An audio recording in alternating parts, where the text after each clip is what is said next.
Maharaja gold and diamonds, toll junction, Edappally, Palluruthy, Tripunithura, Kalady, Eramalloor, Aroor പള്ളി, Thuravoor, Thrissur. Palluruthy saint Rita സ്കൂളിലെ അധികൃതർക്ക് പിന്തുണയായി കൊച്ചി രൂപത കുടുംബ യൂണിറ്റ് ശുശ്രൂഷ സമിതി കോൺവെന്റിലെത്തിയാണ് രൂപത നേതൃത്വം ഐക്യദാർഢ്യം അറിയിച്ചത്.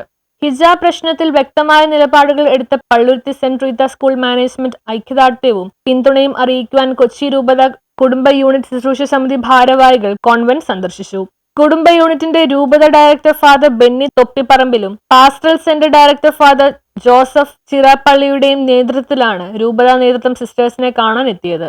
ഇന്ത്യൻ ഭരണഘടനയുടെ പതിപ്പും വിശുദ്ധ ബൈബിളും father Benny Thoppil Parambil school principal sister ഹെലീനയ്ക്ക് നൽകി. രൂപത convener Paul Benny Pulickal, secretary Peter P George, ഗജാൻജി മാർഗരറ്റ് ലോറൻസ്, ഫെറോന കൺവീനർമാരായ ജസ്റ്റിൻ മുല്ലയ്ക്കൽ, ആൽബി ഗോൺസാൽവൂസ്, ഫെലിക്സ് കാട്ടിശ്ശേരി, സോണി ആലുങ്കൽ, സനൂപ് തുടങ്ങിയവർ സന്ദർശന ടീമിൽ ഉണ്ടായിരുന്നു. സംഭവത്തിൽ പിന്തുണ അറിയിച്ചതിന് സിസ്റ്റേഴ്സ് സന്ദർശനാംഗങ്ങൾക്ക് നന്ദി പറഞ്ഞു. News bureau, Palluruthy.